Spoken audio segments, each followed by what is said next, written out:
Thanks for joining us in the trenches with Dave Lapham, brought to you by First Star Logistics, as we continue to discuss the draft and the Bengals' history in the draft. We're still in day two.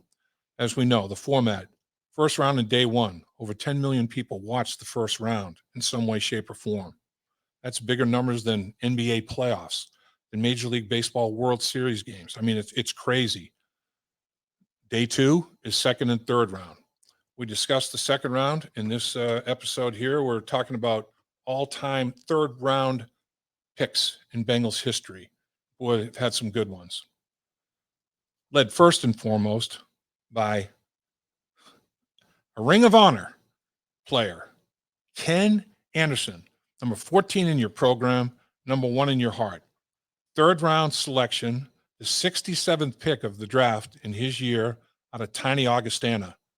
Ken Anderson was gifted at the quarterback position. And he'll be the first to tell you that being drafted by the Cincinnati Bengals, the head coach being Paul Brown and his position coach being Bill Walsh, he was very fortunate indeed.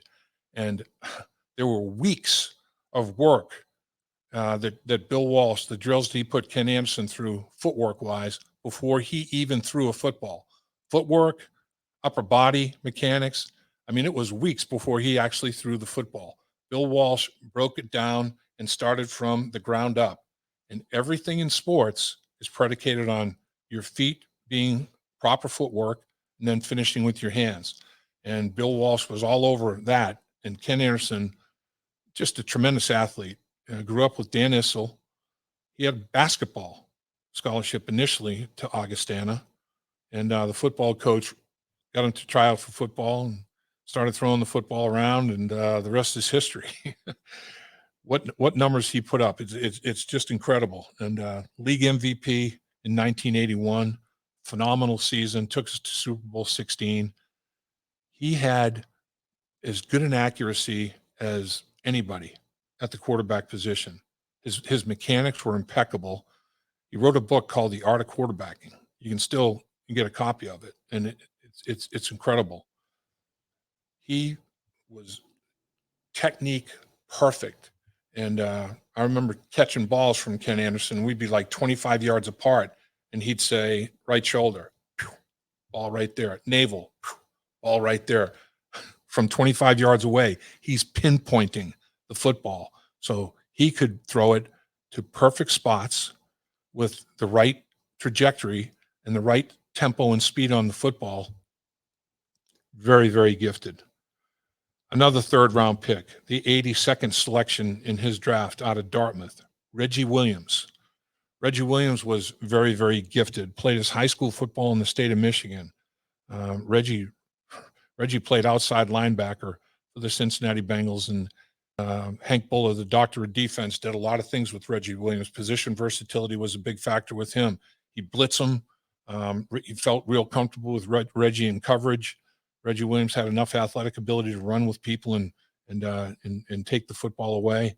Outstanding athlete, very, very diversified guy. I mean, while he was with the Cincinnati Bengals, you remember Reggie Williams in the political world. I mean, he held political office while he was here with the Cincinnati Bengals. Played with Cincinnati for an extremely long time. Very, very intelligent, very articulate, Dartmouth-educated Reggie Williams. Mike Brown had a little affinity, because guess where Mike Brown went to his undergraduate college was Dartmouth. Rodney Homan out of Tulane, 82nd pick of the third round. Bob Trumpy, who great player with the Cincinnati Bengals and a broadcast legend as well, will tell you that Rodney Homan was probably the most complete tight end the Bengals have ever had in terms of being able to block at the end of the line of scrimmage and then run routes and catch the football. Rodney Homan was a beast now, I'm telling you. It was like having another offensive tackle at the line of scrimmage when he was blocking.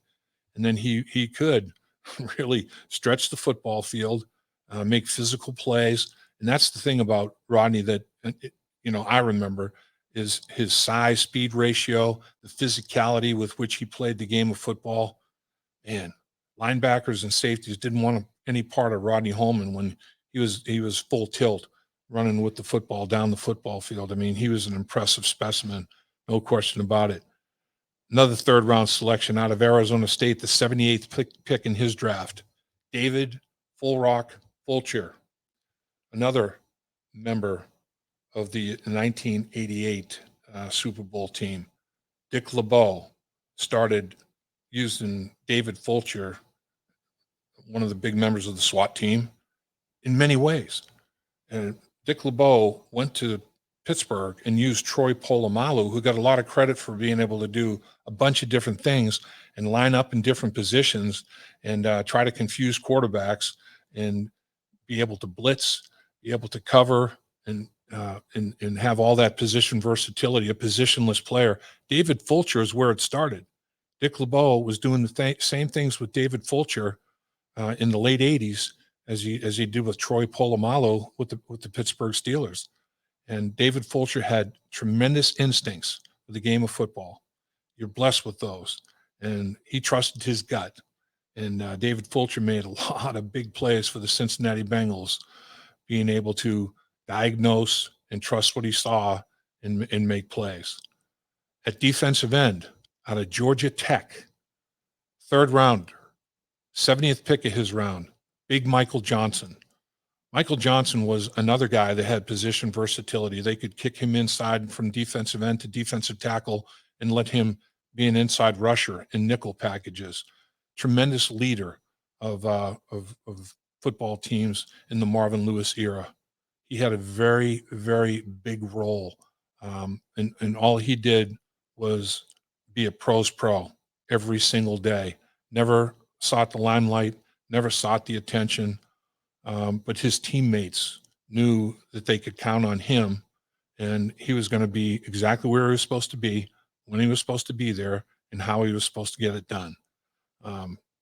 Just gave a lot of great snaps and a lot of great years to the Cincinnati Bengals at the defensive end position. And again, as great a player as Michael Johnson was for the Cincinnati Bengals, even a greater person. I mean, leader of his men in the locker room, huge with giving back to the community, did a lot of great things in the community. He's got a foundation that I'm sure is still a huge factor. Michael Johnson is very special, one of a kind. The last third round pick I'm going to talk about, Mohamed Sanu, third rounder out of Rutgers, wide receiver, 83rd pick of the draft. Remember, Mohamed Sanu was drafted in the third round, and Marvin Jones that year was drafted in the fifth round. So that was a pretty darn good draft, putting the bat on the ball and two draft picks at the wide receiver position that had a big effect on the Cincinnati Bengals. And Mohamed Sanu, a big-bodied wide receiver, had played the quarterback position earlier in his football career, so he had a great understanding of coverages, of route trees, route combinations, and what defensive backs were going to do with rotations, based on routes that he was going to run and routes that were going to be run around him. He just had a great feel from having played the quarterback position to what he was looking at as he came off the line of scrimmage as a wide receiver. So Mohamed Sanu, he was another guy that was very reliable catching the football, and reliable catching the football in traffic when there was going to be serious contact. Great football player, really good blocker, very big, strong, physical guy, could overpower people, blocking on the edge. They ran a lot of trick plays with Mohamed Sanu. I remember a 77-yard touchdown pass that he threw on a little gadget play because of, like I said, the quarterback experience that he had earlier in his football career. He had a howitzer. He could throw the football now. He could get it down the field. And so he provided a lot of diversity to the offensive packages. There's no question about it. A couple of guys that are currently on the football team. There were great third-round selections for the Cincinnati Bengals. How about Sam Hubbard out of Ohio State, third round, 77th pick of the draft? Talk about a positionless player. Talk about position versatility. As we know, at Moeller High School, he started playing the game as a safety. Bigger, stronger, moved up to linebacker. Bigger, stronger, moved up to defensive line. I mean, he's very athletic. He understands football at every level, up front, at the linebacker level and also on the back end. He has a great understanding of the game of football. So he initially had a lacrosse scholarship to Notre Dame. So this guy is a gifted athlete. There are no two ways about it. And Lou Anarumo loves a positionless player as such that gives the position versatility. We've seen Sam Hubbard play the middle linebacker position and spy quarterbacks, and in time when he's going to blitz the quarterback out of that spy position. You don't see many big defensive linemen in a spy position. So how about what Sam Hubbard's doing for the Cincinnati Bengals? And it's going to continue. And I think that his usage in the packages is even going to be more and more diverse.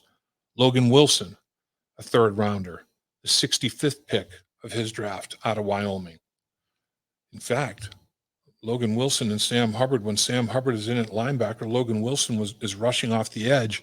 That's how diverse and flexible these guys are from a position standpoint. Logan Wilson ended up getting an interception on a deflected ball. Defensive end realized the ball's deflected, retraces his steps and dives and makes a tremendous interception, showing athleticism. Logan Wilson has football IQ, a very, very bright mind for the game of football, knows what he's looking at when offenses try to, confuse him. And also he's got tremendous athletic skills, physical talent, can come downhill and affect the running game. He can run really well, so he can get back into coverage and create havoc in that regard. And again, Lou Anarumo loves players that have position versatility.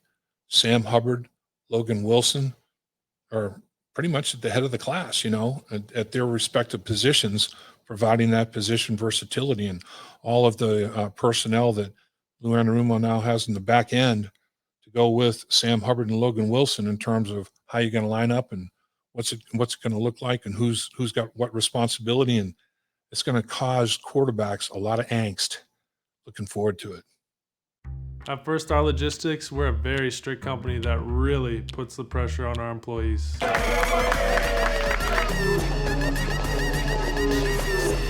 Breaks? What are those? That's what I'm talking about, Icky. Get the body right, then the mind's right. Gotta get that body right. That's right. Yes, sir. Become a star with a chance to earn the highest commission percentages in the industry as a freight broker agent. Check out firststarlogistics.com.